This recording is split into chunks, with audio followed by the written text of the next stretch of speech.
Hey guys, it's the WalterFootball.com After Dark show for February 29, 2024. We're going to be discussing some more 2024 NFL futures, some Super Bowl bets, conference bets, MVP bets, whatever, and then maybe some other sports. And also maybe get into the A.J. Brown drama that's been going on. Joined for the first time on the After Dark show by Eytan Shander at Shander Bets, as you can see, part of OddsShopper. Eytan, this feels weird because usually you're the host and I'm the co-host, but as Michael Scott said, as how the turntables have turned. Eytan, how are you? Sorry, brother. I'm fantastic. And the most difficult part about all this is that you are such a great host when it comes to the show that we do on OddsShopper, where if I lead, it's just to bring us, from topic to topic. But you're not out there derailing. You're not out there jumping in. Like, you are a just prime perfect. I don't even want to say co-host, right? Because we're both doing the same thing. That I would feel bad. There's nothing to return. Like, there's no oh, I can't wait to get Walt now that I'm on this side, because you're so great. And when we do it during the week here on OddsShopper. Yeah, that show's always a blast. I hope you guys follow OddsShopper on YouTube. We do a show almost every week. Sometimes our schedules clash or whatever, but usually we do a show where we break down our top 5 picks for the week that we submit for the Super Contest.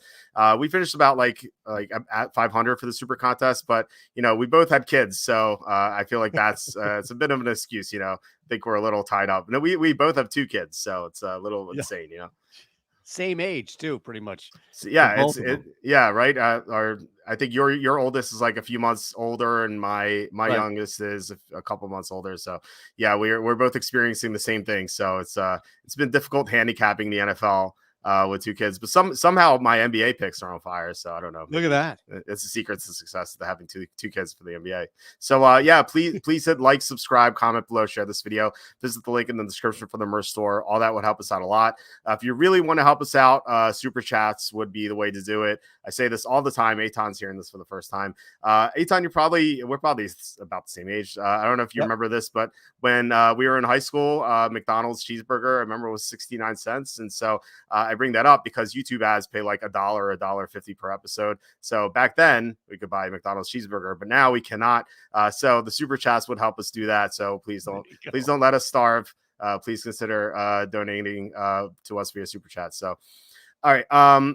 Have you bet any futures for the NFL yet? We can start with the NFL and go to other sports later if you want. But for the NFL, have you bet anything yet for either the Super Bowl or MVP or conference, whatever division? Have you bet anything yet? I haven't bet, physically have the ticket yet, but I am kind of going back and forth to see if there's anything kind of in that mid-range before the draft, anything along those lines. I'm not going to go the homer route here, even though like DK, the Eagles are 20-1 or anything along those lines. I do feel like it's still going to be a little bit of a back. I also don't know, for example, the Chargers are at 30-1 right now. I don't anticipate them winning this, but they do have a new coach. I actually love Greg Roman a lot, although what he's done as far as coming from running system here. If there's one team that I'm truly intrigued, and I'm going to actually go to something that you brought up on the show we've done on OddsShopper, just about the difference as far as what's been talked about versus the reality of Cleveland. They did play well, a lot better on the road than people had thought, or at least once it breaks down.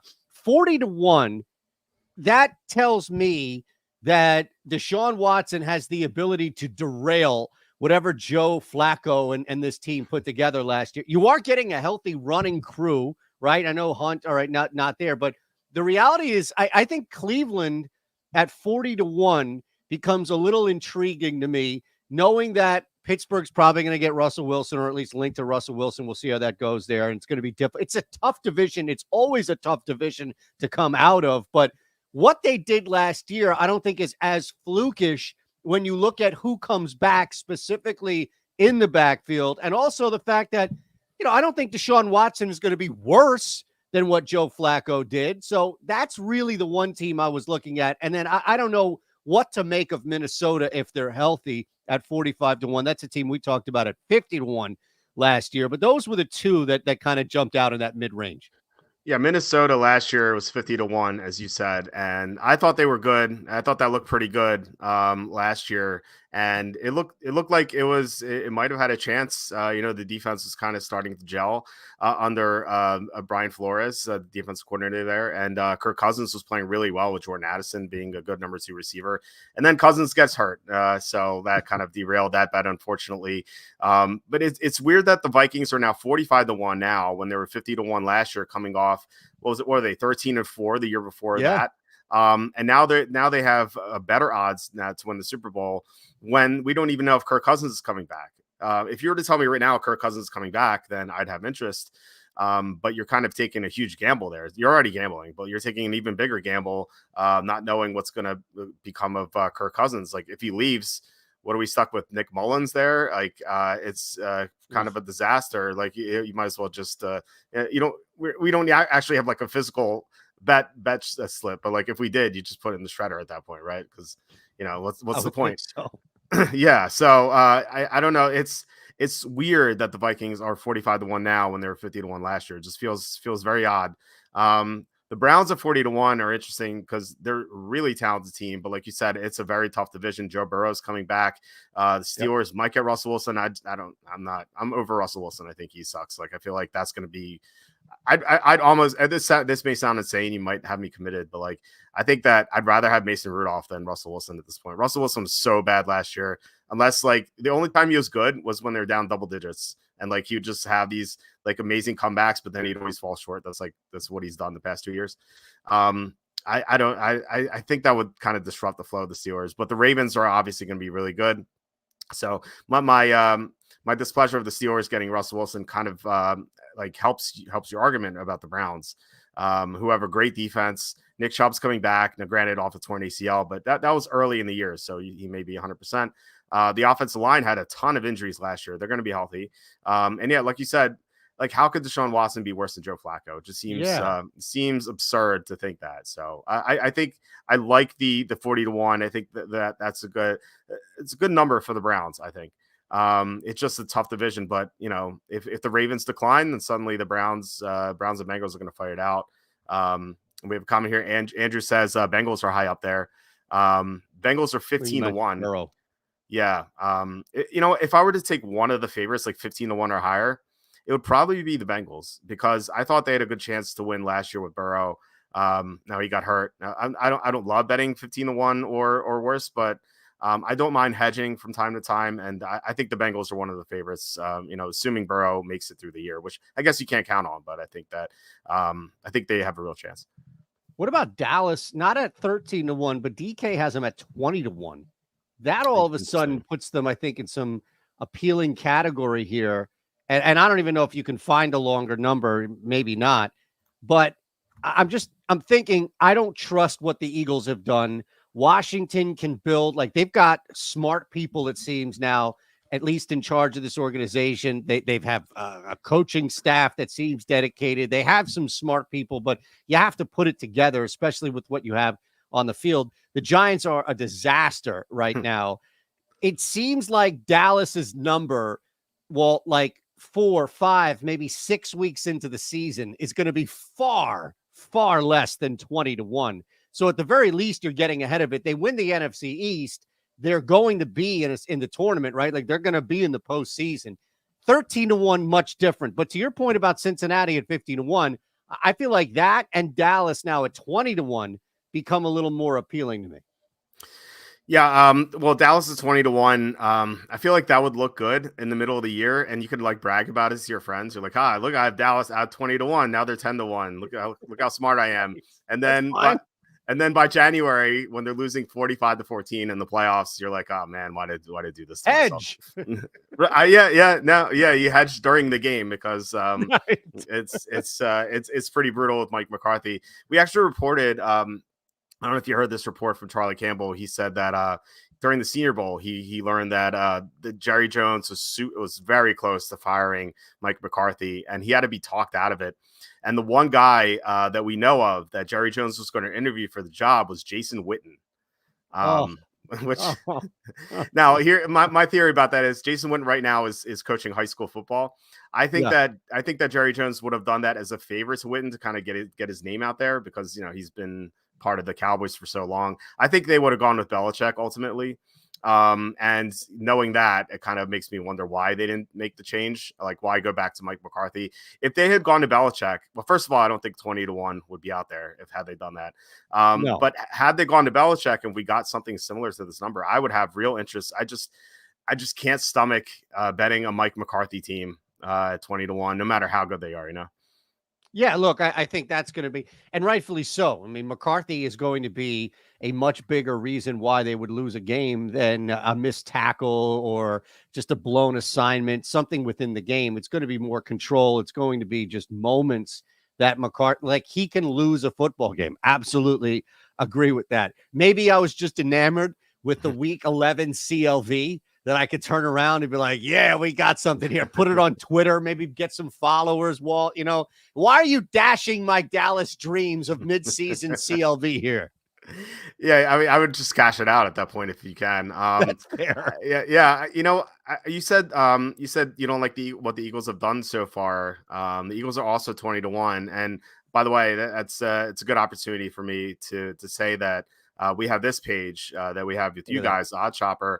I strongly urge everyone to shop around. Not only do you get the best lines, you also get great deposit bonuses from time to time. Not even for the first time. Like I deposit for BetMGM like about once a month. They'll give me like $200 free of bonus bets. Like if I deposit $400, like it's insane.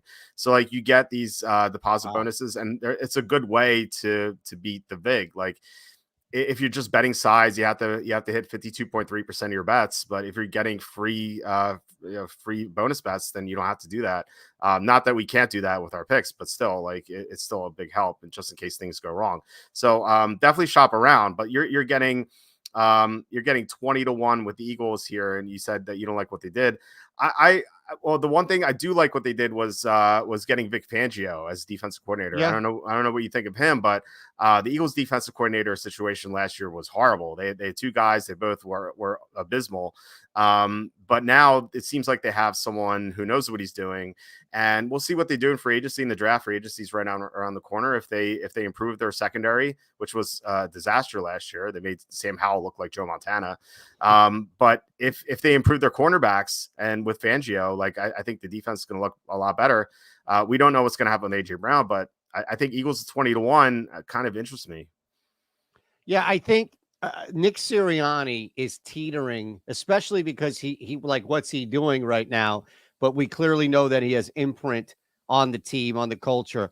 He's not there yet, clearly not there yet, but I feel like he's a poor start or a poor 7 to 8 week stretch before we do start talking about him as a liability similar to Mike McCarthy. And the team clearly comes off a Super Bowl loss, and they showed it at the end of they ran out of gas. They quit, all of that. I'm willing to give them somewhat of a benefit of the doubt, but it's crazy the stuff that's come out. Not even AJ Brown, but our local guy here, Derek Gunn, and the stuff with Jalen Hurts internally. It just feels like they need to, and I'll just use the example that you just talked about from a sports betting standpoint. Like, there's added vig now for the Eagles to overcome with the internal drama just to get back to a point where I think they can win games. They have a hell of a lot of talent, but, and this is where Fangio is really going to have to earn his money, they're going to have to reinvent or revamp that pass rush, because without it, they were cooked on defense. And I just don't know, like, what the hell is going on with this offensive game plan, and how much is Kellen Moore, somebody like that, going to be able to come in and just revamp it overnight? The talent is there. I mean, if I was just banking this on the talent on the field and it's 20-1 each and I had one choice, I would lean Eagles because I trust Jalen over Dak and some other spots there. But I don't know, man. I don't know what's going on with this football team. I'm not really confident. Whereas like Dallas, I just need to pray that Mike McCarthy doesn't meddle to the point at which they implode. Yeah, I wonder if if Nick Sirianni is fired, they'll obviously promote someone to be interim head coach. I really wonder if they pull the trigger on Belichick. Maybe it's a little weird during the season, But I remember distinctly Belichick saying that he wants to go to a team with untapped potential. And I thought when he said that, I thought Chargers and Cowboys. Now the Chargers hired Jim Harbaugh. I thought that was a great hire for them. And Dallas didn't make a move. And I thought that it would make a lot of sense for Belichick to go there. Would it be insane to think that the Eagles, rather than promoting someone to be interim head coach, maybe they just go to Belichick early and say, "Hey, try to get us over the top here"? What do you think about that? Is that crazy? Mm-hmm. This is not something that I've thought about by any means, and I absolutely love it, and I wish that I could do something similar to like what WIP did and just start this brush fire about Belichick. Like they're going to fire Syria. Here's the thing. Here's the thing. Let me ask you from the global standpoint of what do you think it would happen? And look, Tyler is right on the comments, Tyler Durden.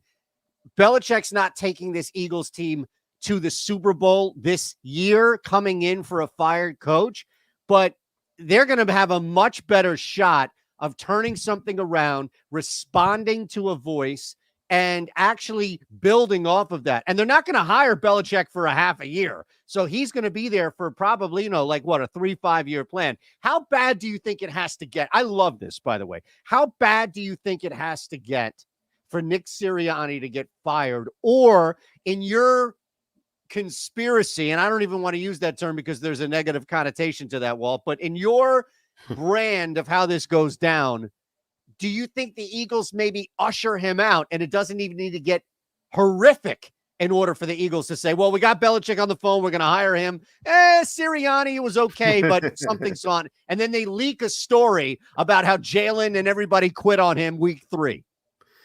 Well, first of all, conspiracy does not have a negative connotation here. I always say conspiracy theories are sneak previews for the evening news, or spoiler alerts for the evening news. But no, I think it's kind of like if you're dating someone, you see someone better, and you kind of try to make an excuse to get out of the relationship, and you're like, hey, I want to date this other girl. It could get really bad if they quit under Sirianni. Like if they lose to the Giants, we don't know the schedule yet, but if they play the Giants early, they lose to them, and maybe they lose to the Cowboys in a span of a couple weeks, then they could pull the trigger and fire Sirianni, not even knowing if they can hire Belichick or someone else really. But if they are on the phone with Belichick, I think it I don't think it's crazy to say that Belichick gives them a much better chance of winning the Super Bowl than Sirianni. I agree with what Durden said here, that 2024 Belichick is not the same as the old Belichick, but right. He's still a much better coach than Nick Sirianni. Belichick at 80%, 75% is better than Sirianni, as I think we've seen. Sirianni was kind of buoyed by the coordinators he had, and we saw last year that things fell apart without those coordinators. Now, I do like Vic Fangio. I don't know about Kellen Moore. I think the one upside you have with Moore is that he may have inside info on the Cowboys, but that's about it. I just don't really see any other much more upside with hiring Kellen Moore. But yeah, like I said, we'll see what they do in free agency in the draft. If they have a great offseason, I do trust Howie Roseman. They could put together a great roster, and at that point, when you're talking about Cowboys at 20-1 versus Eagles at 20-1, I would rather have the Eagles, knowing, well, first of all, we don't have Mike McCarthy, and second, the Eagles, I think overall would have more talent, assuming they take care of the secondary. Yeah, that's the issue where you're talking about just the talent that they have and what they can work with. And here's the thing. Forget the offensive side of the football, and that doesn't mean that, Kellen Moore is going to reinvent offense and look like an absolute genius. But think of it this way, okay? What would you rather have? Bill Belichick and Vic Fangio working on defense, or Nick Sirianni and Kellen Moore working on offense? You've got one of the most talented quarterbacks with the right scenario around him, and a guy who can do a lot. And I think last year, clearly, based on his career, was more outlier than not for Hurts. Who knows? I mean, trajectory is that in the NFL. I get it. But I would rather stack two guys who know the ball left and right on defense, as opposed to thinking like, all right, what is Nick Sirianni and Kellen Moore going to do that those guys on defense couldn't do better? Yeah, I mean, Bill Belichick once won a Super Bowl with Antoine Smith at running back, Troy Brown, David Patton at receiver, and Jermaine Wiggins at tight end. Like I do trust him still to coach defensively, and I think Bill Belichick's main problem was that he made a lot of mistakes during the draft and free agency and bringing in receivers. Like it was a huge blind spot for him. Now he still drafted cornerbacks really well, but he drafted so many busts at receiver that and it was so weird that the one receiver he got right, Jacoby Myers, he let him go, and he brought in Juju Smith-Schuster, who was a disaster last year. As long as Belichick is not handling the personnel moves on offense, I think that you have a great chance to kind of exceed what your expectations are right now. And the Eagles 20-1. I think they have so much talent. Just as long as their coaching pans out and they make the right moves, I think it's a really good number for a team that was so close to winning the Super Bowl about I guess 12 months ago at this point, 12.5 months ago. I don't have the trend in front of me, but there's actually a pretty good number overall for teams 2 years removed from losing the Super Bowl. I can find it, tweet it, we can repopulate it here.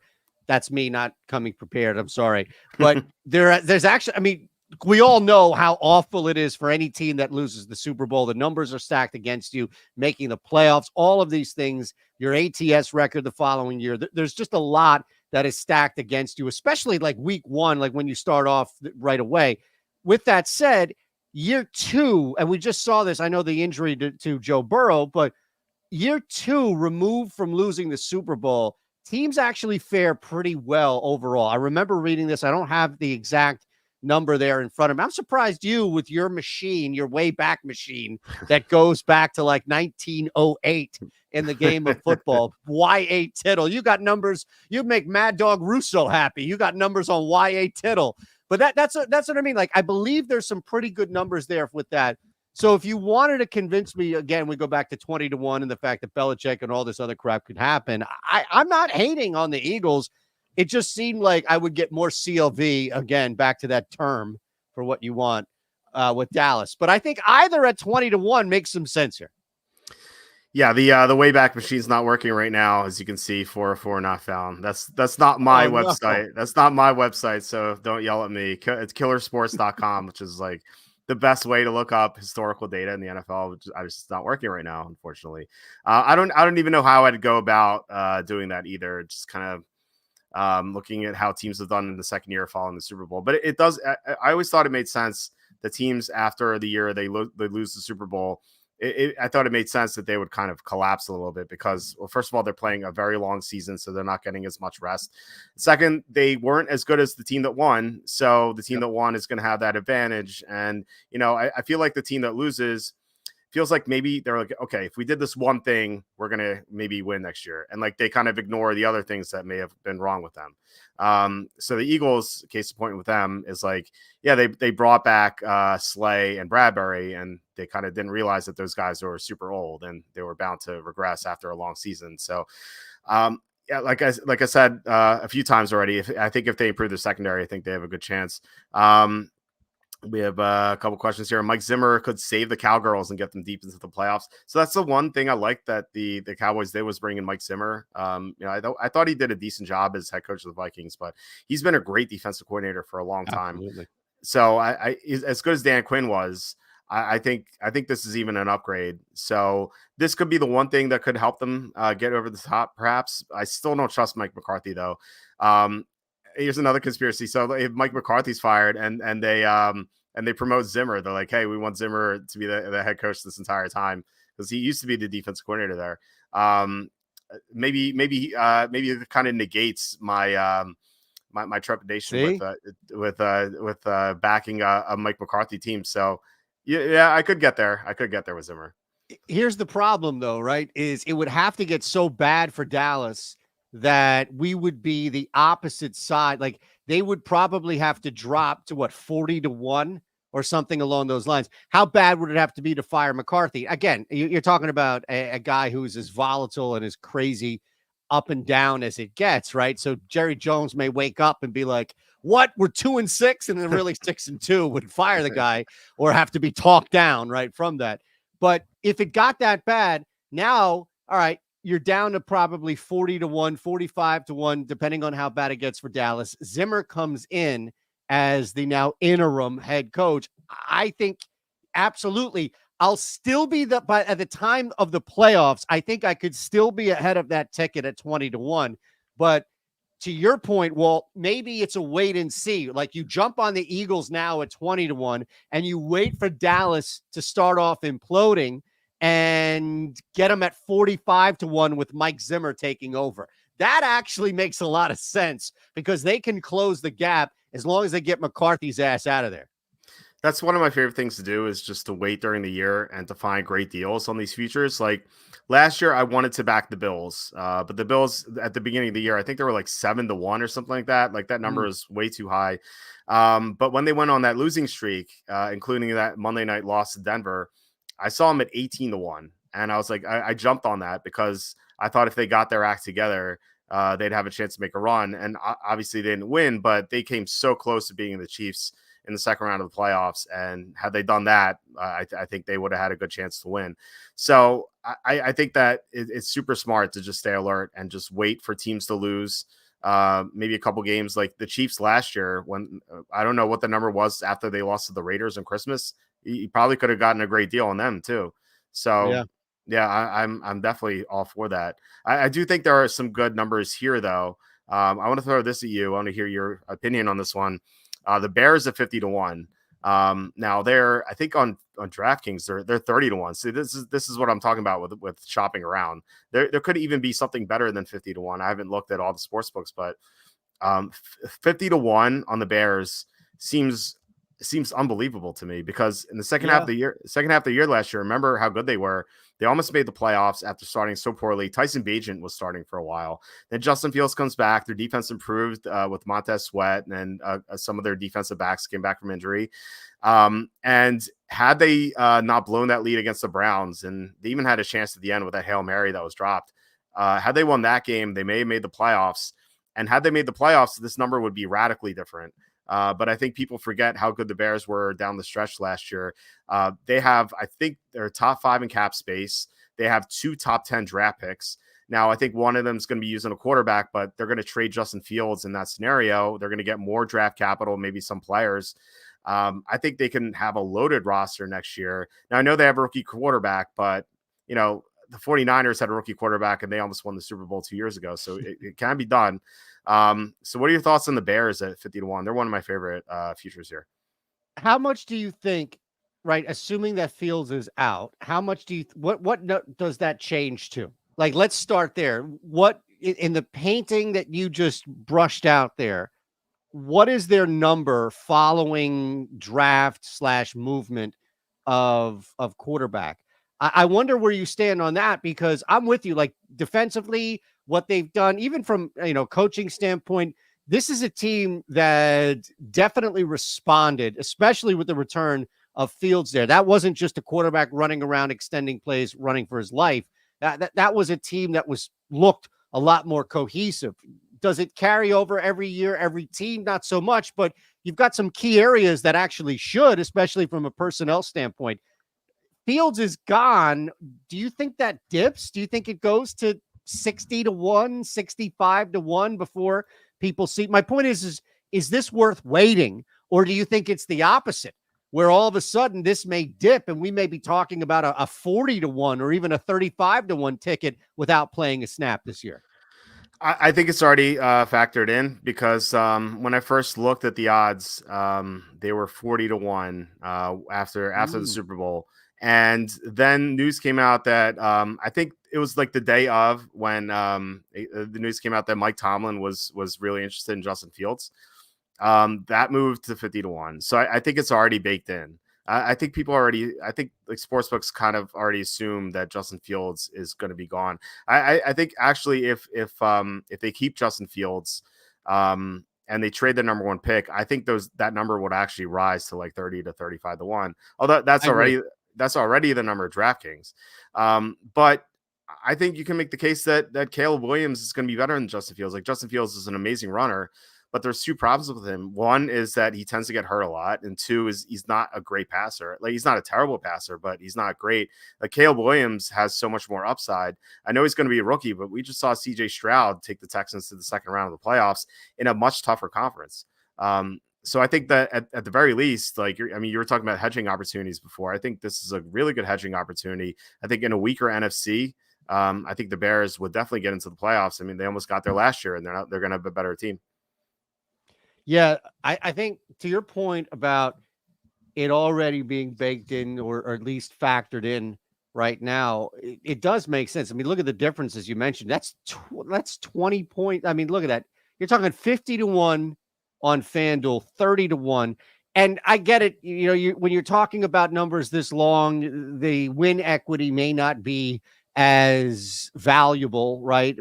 Same thing in anything, golf or NASCAR, when you've got outrights like this. But I think there are a lot more factors that can get involved. You're not just talking about a guy in front of you shooting, 8 over par, or somebody wrecking in a track. This is a season long where one key injury. I mean, look, one guy, CJ Stroud, misses 5 games for Houston. It's a wrap. Aaron Rodgers doesn't look like, what he can do. The Jaguars, and I hate to say this, it pains me to say this about our guy, Dougie P, but the Jaguars experienced one of the worst collapses we've seen in a long, like this, that would make the Eagles collapse actually look respectable. What happened last year with Jacksonville. And look, there's so much volatility with the Chargers and all. So all this stuff can change, is my point. But at 50-1, I feel like you almost have to play this knowing that you're getting just an insanely better offer there. And I don't know, what's Charlie think? I mean, is there what would be the percentage that you would give right now that that Justin Fields is actually back with the Chicago Bears? Like 10%, 15%? You're in talks with Charlie all the time. Maybe you got a little whiff of what he's thinking too. Yeah, we had Charlie on last night on the show, and he said that he believes that Fields is going to be traded. It's not locked in or anything like that, but it really sounds that way. So I do think that 50-1 is a great number. If the sharps come in on it, it could rise again. But I do think that, like, when you get down to like 50-1 or higher, the Bears I think look the best. I think that another team like this could just implode, but the Raiders at 100-1 here. I want to see what they are on say 80-1 on FanDuel, so 100-1 on DraftKings. If the Raiders can somehow get a good quarterback, I don't know how they're going to do it, but they could, maybe with Kirk Cousins, Justin Fields, someone like that. They have a great. What did you say, Russell Wilson? Russ Wilson. Oh my God, no, I would cry myself to sleep knowing about the Raiders at that number. But we saw what the Raiders did last year with their defense. Their defense was amazing last year. They have a good running game. Even when Josh Jacobs went down, Zamir White looked pretty good. They have Devontae Adams, Jacoby Myers. Who knows what they're going to get with Michael Mayer in the second year? But their only weaknesses, I thought, last year was the quarterback and offensive line. They have a top 10. Well, no, they have the 13th pick of the draft in a rich offensive line class, so they can get an upgrade there. And if they can get Kirk Cousins or Justin Fields, I think it's the same that the Raiders are 100-1, given how good the defense is. Like, they were, I believe they were 8-9 last year. And if they get a good quarterback, suddenly that 8-9 is going to be an 11-6 or something like that. So that is my favorite long shot. Do you have any long shots down here, or if not, or if you don't have any others, like, do you like the Raiders as well? Yeah, I do like. Look, I think you're absolutely right. And if they get Justin Fields, which I get, I don't know the percentages, even the odds. I'm sure there's some offshore odds somewhere along the lines. But I mean, you get, first off, if it's Fields, 100-1 is going to look like a steal. That may be cut in half, especially because you mentioned sharp money. There are going to be people that are waiting to just get an inkling that this is going to go down and bet it ahead of time. So it's probably going to be at like 75-1 before they even make the trade. Remember what happened with Aaron Rodgers before all that stuff happened. The Jets just dipped. And then all of a sudden it happened. I do think that there's some value there. Absolutely. Back end here, I'll tell you a team that I would like to bet, but there's just no way. And let me just double check what they are on FanDuel, because on DraftKings, they're still what, 35-1? Like, I've got interest 30-1 there. I've got interest in the Rams. I think the Rams can actually do so. But Walt, I mean, 31 on FanDuel, 35-1 on DraftKings. I feel like maybe I wait, and if they start out, 3-4, again, you get to a point where it's too big of a gap, and history will tell you that it's going to be really hard. And I think a lot of the Rams bet is getting ahead of the fact that they are bouncing back, a healthier Stafford, and get a little depth in a couple of areas. And all of a sudden, this is a team that absolutely should be fighting for the West, especially with the Niners playing a lot of football now, back-to-back years. I just don't think I can take that number at 35-1. We talked about Cleveland. Again, I can get them at 40-1, Minnesota at 55-1. That's the team that I would really want to talk about as far as taking them, but I can't do 35-1. I think I can actually. Really? I like the Rams a lot. I bet them. Me too, but you don't think that's too short? Or maybe it's dipped? Maybe this is one of those situations where you wait and see if they stumble during the regular season, then maybe you can get them at 50-1 or 60-1. I bet them last year at 66-1. I think it was like late November or something like that. And I thought they were starting to really gel together. Kyron Williams came back from injury. Some of their defensive players were really improving. Like, they had a really young defense last year, and they kept getting better and better. Matthew Stafford got healthy with his thumb. Cooper Kupp got healthy. It seemed like I really thought the winner of the Lions-Rams game in round one had a good chance to go to the Super Bowl. We saw the Lions lose that 17-point lead in the NFC Championship. I think if the Rams were there, with Sean McVay's coaching perhaps and Stafford's experience, maybe they would have gotten over the top and beaten the Niners, and then they would have gone to the Super Bowl. I think I really like this team. I love how they're coached. I do agree though that like 35-1 is not great, but I think it's kind of like telling that they're 35-1. Like what casual fan is going to want to bet the Rams at 35-1? I think this is kind of being constricted for a reason, because if they made this like 50-1 or 60-1, I feel like it would be pounce it. Yeah. I think it would be hammered by the sharps. Yeah. Yeah. So, and the problem, the one problem is on waiting with the Rams is that Sean McVay is a great week one coach, because if you give a great coach a lot of time to prepare, they're probably going to win. So that number could even drop. Like, let's say we don't know who they're going to play week one. Let's say they win a week one by 20 points. Like, suddenly that 35-1 is going to be long gone, and we may never see it. Like, that could be 20-1, and who knows? Like, we'll never see anything close to 35-1 again. So I do like it at 35-1. Like, you look at all these other teams, like the Browns, I think are pretty comparable, but they play in a tougher division, tougher conference. The Falcons, like the Rams and the Falcons being the same number is a complete joke. Like, the Rams are so much better than the Falcons. That makes no sense. It's ridiculous. Like, even if you go above the Jaguars at 30-1, we were talking about collapses. It kind of reminded me of the 94 Eagles Rich Kotite collapse when they went from 7-2 to 7-9. It's very similar. I think the Rams, like, given their talent, I think you can even argue that they should be like 25-1. But I do get it though. Like, I would ideally want like 45-50-1, especially getting them at 66-1 last year. But I am considering betting that at 35-1. What would you rather do here? And just for the people out there, I get it. Like, I'm asking Walt, would you rather take a 35-1 ticket or a 30-1 ticket? So I understand. And yeah, Josh, you just addressed that, Walt, as far as Josh's point. I don't know if it's coaching change.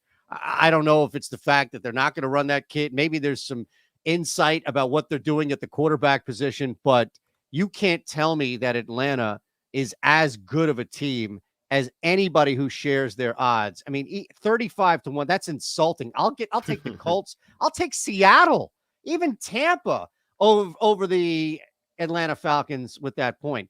But back to the Rams real quick.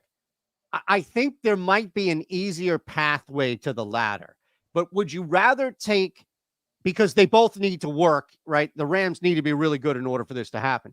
But would you rather take the Rams to win it at 35-1, or knowing if you even have a shot with that ticket.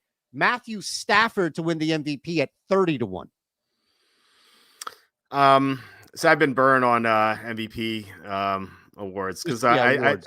Jalen Hurts to win MVP 2 years ago. I think I think at 40-1 is such a great number. With Stafford here. Stafford's 20-1 here. What is he? Is that on DraftKings? 30-1 on DK awards. Okay. Just go up. There you go. Awards. Yeah, there you go.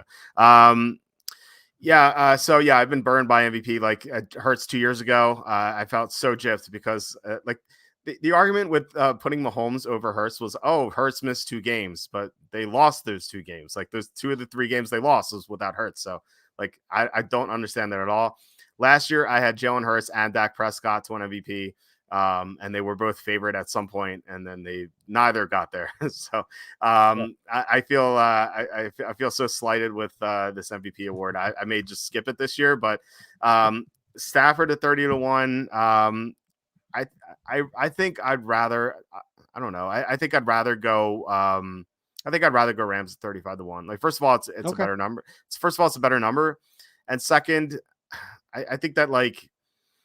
Stafford just doesn't get there with the rushing. The past couple MVP award winners or the guys close to it too, they're all rushing quarterbacks, or at least had the ability to rush, like Mahomes, Jalen Hurts, obviously, Lamar Jackson, Dak Prescott was in the running. Like these guys can all post rushing numbers. Stafford doesn't move around at all. And my worry with Stafford, if you have him for MVP, like what if the Rams are winning on Kyren Williams scoring like 20 touchdowns?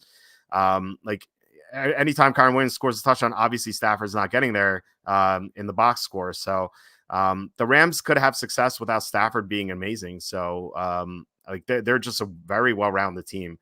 I think I'd rather have the Rams at 35-1. Cool. How about Raheem Morris, as Josh mentioned, third best odds for Coach of the Year.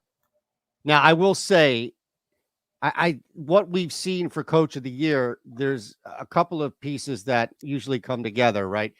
You're either a new coach or, outside of like Bill Belichick, who's been the outlier here. And I think there was like one Mike Vrabel year that's been an outlier. But you're either a new coach or, taking over for a bad team, or you're bouncing back from a bad year and you win 10 games and make 10 plus games and make the playoffs. That's where I get a little uneasy about the Atlanta Falcons, able to win 10 games and make the playoff. Now, look, this division is just ridiculously bad. That doesn't change. I get that. But you're going to have to win 10 games, and you're going to have to win most likely this division, because I doubt that you come out as a wild card in second place, which leaves New Orleans, I guess, and whatever Tampa is, as the main threats to knock Atlanta out and keep Raheem Morris. Because if you have another team that bounces back in a similar fashion, right, miss the playoffs, they win 10 games, Titans, like you could just identify a team, Mm-hmm. All of a sudden that guy may knock Raheem Morris out if there's just more to look at. Yeah, I think you have to win the division, like you were saying. So that could be an avenue for the Falcons to get there because they play in such a bad division. I don't trust the Saints at all. I know you have a similar disdain that I do for Dennis Allen. Yeah. I don't know how he's lasted this long with the Saints. Not a big Derek Carr fan either. I don't hate him. I just think he's like so mediocre, and I think he's overpaid. And then you have Tampa with Mike Evans. He might leave. They just cut Shaq Barrett. Now Evans might resign, but he's getting up there in age, so he may not be the same receiver. Chris Godwin too, like they're both gonna be over 30 this year. So we talked about how the Eagles corners decline, like the Tampa receivers might decline similarly. So Tampa, I have no interest in Tampa. And Tampa was the luckiest team in the NFL last year. They got so many fluky wins. I do think Atlanta is the best team in the division. And Arthur Smith being gone is just going to be such an upgrade. Now, maybe just like Arthur Smith just being that bad just could propel Raheem Morris to get there. So I do think that's like, it's not a bad idea to bet him as coach of the year, but I don't know what the odds are. I think that I have them. Oh, you have? Where are they? I can't find them. I just go. They're not on a site. Like, I don't think because Josh mentioned it's DK under awards. I don't think we can bet this in PA on a book right now. it may pop up, but I have it from Yahoo. Actually, MGM may have this up here, to be honest with you. But again, I don't think we in PA are going to see these odds yet. Harbaugh's plus 550 as the odds-on favorite. LaFleur is 8-1. Raheem Morris is Josh, mentioned. There you go, Germ. 10-1. Shane Steichen, 14-1. Robert Saleh, 14-1. D'Amico's 14-1. Now you get into some interesting territory here. Mike McDonald, 16-1. Sean McVay, 18-1. And I got to be honest with you, the guy that I would take over Raheem Morris is actually the Matt Eberflus in Chicago. Because if we're talking about Chicago having some value here, you win 10 games in that division and make the playoffs as a wild card, especially with a rookie quarterback. I think Matt Eberflus is absolutely considered as coach of the year, and especially at that number at 18-1. I like that a lot. 18-1 is pretty good. Like I said, or we both said they have to win the division, and they could do it. Obviously, the Lions are in the way. The Lions are super talented, but the Bears beat them once last year. And in fact, it was a blowout in the second game, or actually it was the first game. They almost beat them. They had a big lead and they blew it in the fourth quarter. So they could definitely get there. I think they're, assuming they don't screw up in free agency of the draft, then like I said, they have a top 5 cap space. They could definitely make a lot of great moves and improve the roster. So I like that a lot. 18-1 on Eberflus. I think that's pretty good, especially considering that, he was like talked about as someone who could get fired this offseason, which I thought was kind of crazy, kind of premature, but people were talking about it. Yeah. And if they see the Bears have market improvement, and I really think like people have an amnesia on how good the Bears were in the second half of last year. Like people kind of forget how great they were. That if they continue what they did, I really think that's a good bet. I actually like that a lot. Unfortunately, we can't bet it. Like you said, we live in PA, which has the most archaic rules. I have to drive to Trenton Thunder Stadium to enter Rainmakers lineups here. So it's pretty brutal. Tell DK could be listening. Don't tell him. Oh no, I've told them. I asked them. I'm like, is that okay? And they're like, yes, as long as you're over state lines. I'm like, okay, sure. Beautiful. Right. Yeah, I made sure. But Germ, thanks so much for the $10 super chat. Yeah, really appreciate it. If you have any questions or comments, Germ, just let us know. But I really appreciate the super chat. Like I said, YouTube ads pay nothing. So this is a great help. So yeah, it's a shame that we can't look at Coach of the Year, but or at least bet it. But I do like the Eberflus. Do you have any other NFL futures you're looking at?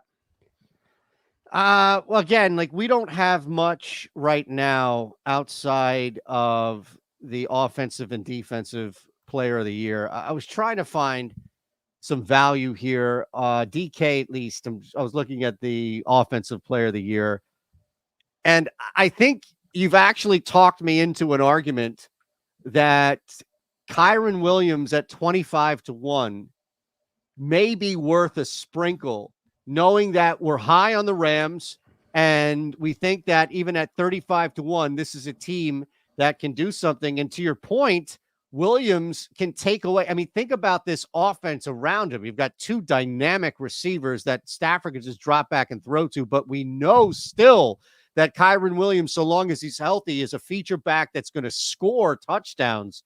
I mean, that intrigues me at 25-1. Yeah. I don't know how far down you can really go here.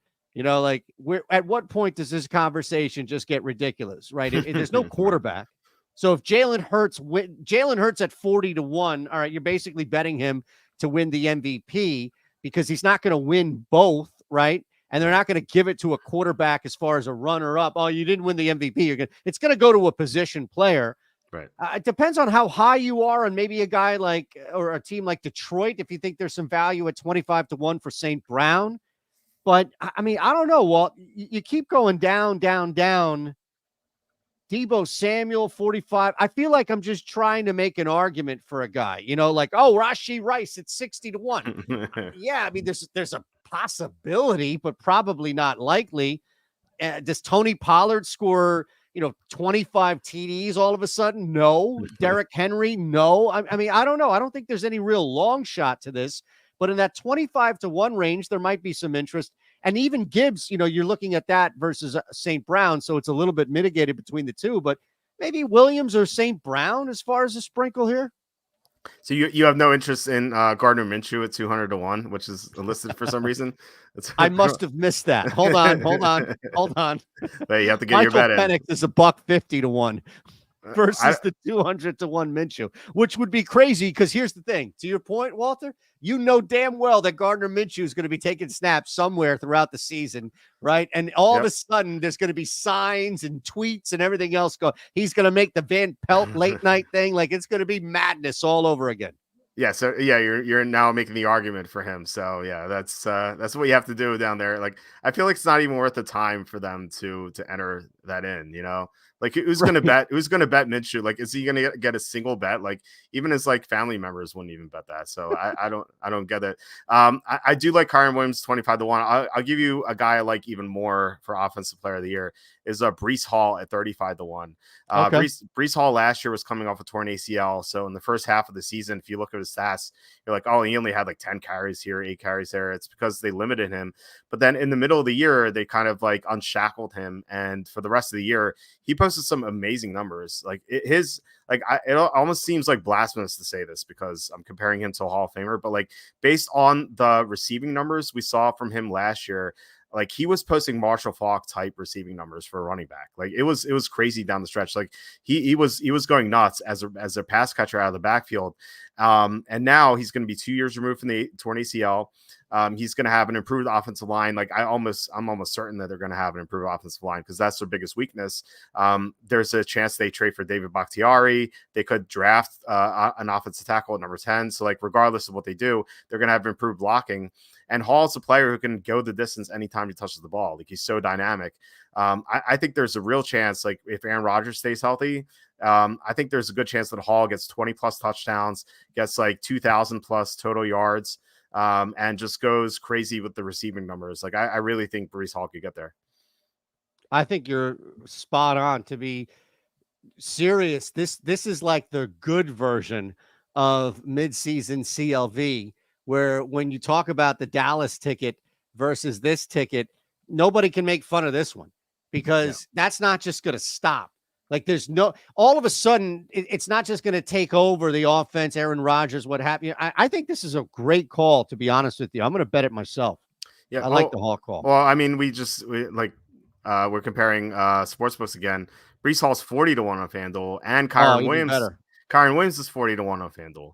Wow, 40 to 1 versus the 25 to 1. I mean, honestly, at 40 to 1 for Kyren Williams, if you especially look, Breece Hall makes a lot of sense, but you almost have to, knowing the difference in the likelihood of LA bouncing back. I think both plays actually make sense at 40 to 1. Wow. Yeah, I like those a lot. Jameer Gibbs is even higher here at 30 to 1 compared to 25 to 1.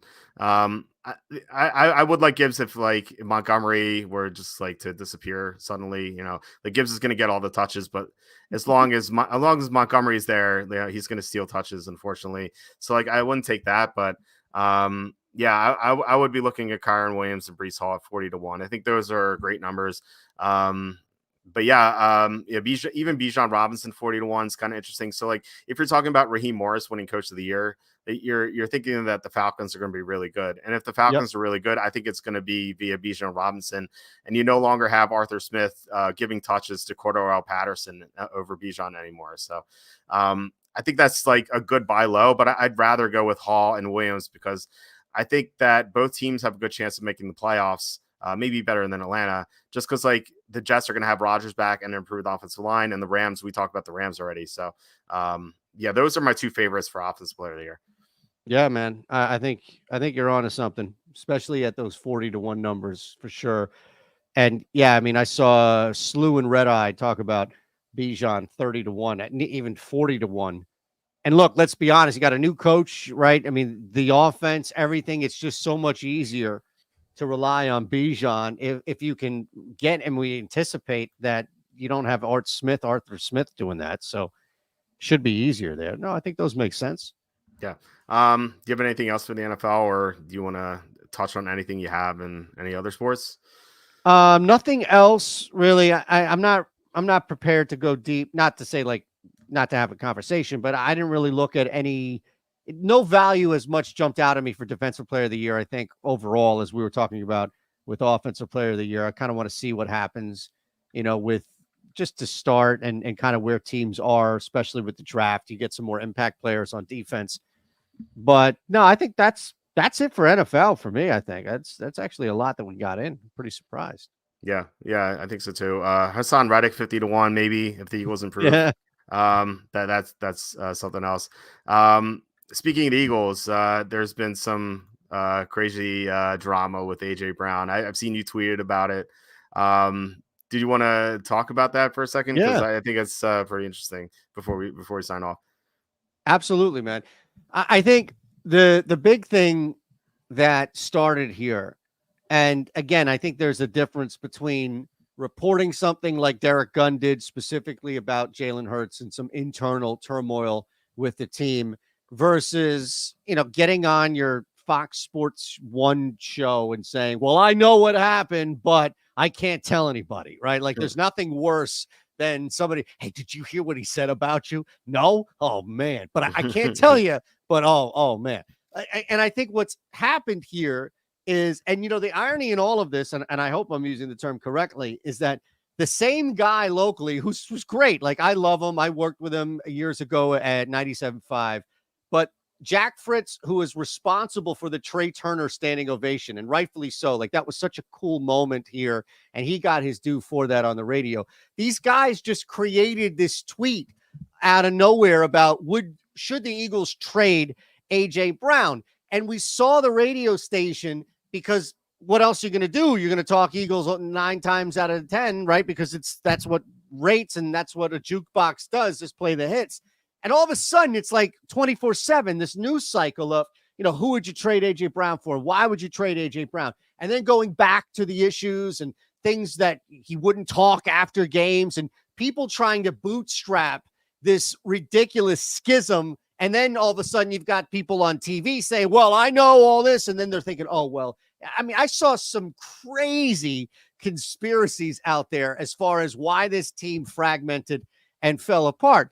So I actually thought it was good for AJ Brown to call in and not defend himself, but reclaim this story, reclaim this narrative, because in this city, as you know, Walter, this is just the media, and it's a lot of the TV and the radio more so than anything.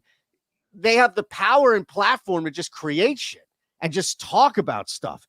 And there's no accountability. You write stuff out there for the Inquirer, or, I do stuff for Philly Voice or things like there are stringent rules that you have to follow, or, liability and things along those lines. You could get on the radio. I know because I've done it. You can get on the radio and say anything, and there's not going to be any accountability. And the less you're known, the smaller name you have, the more you can get away with. And I think this whole thing just exploded, and AJ Brown, at the very least, rooted it back and said, I want to be here. I'm not edging to get out. I'm not pushing to get out.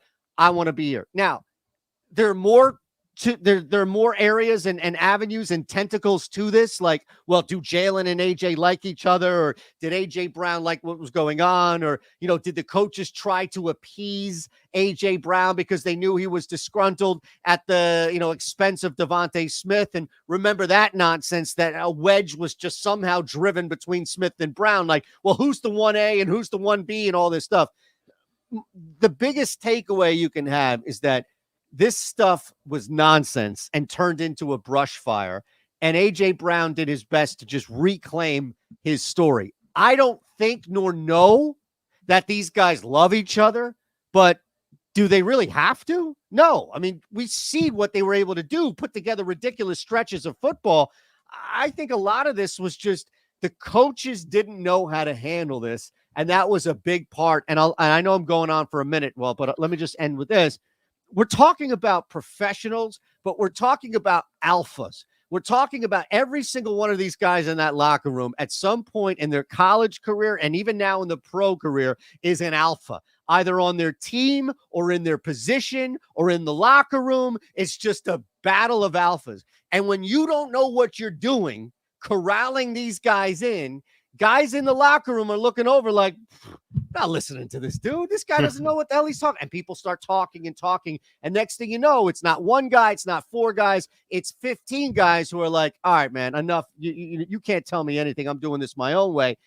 And we get this story now about AJ Brown. That's a lot. I understand it, but I haven't been able to do radio shows in like 5 years. So this is what you asked for. Oh no, yeah, I'm glad to hear it because like a lot of this drama has been going on, and it's not just with AJ Brown. Like anyone who's familiar with how Philly sports have gone, like this seems to happen with all the top athletes all the time. It seems like something goes on, and like the media kind of shoos the athlete out. This goes back to the Charles Barkley days when I first started watching the Sixers. I remember my dad used to keep tabs on how many points each player scored. I used to come downstairs, waking up as like an 8-year-old, seeing like my dad's notebook and seeing like and like the name at the top having the most points. So I was like, Dad, why is Broccoli always had the most points? And he's like, no, that's Barkley, not broccoli. So like I used to keep score with, this is before the internet, obviously. But yeah, I mean, when Barkley was traded out of town for Hornacek, Perry, and Lang, like that was devastating. It seems like this happens all the time. You can go to like with every name, like Allen Iverson for basketball. You have Eric Lindros. You have guys the Phillies, and of course the Eagles. Now you have AJ Brown. Before you had McNabb and like a lot of other players.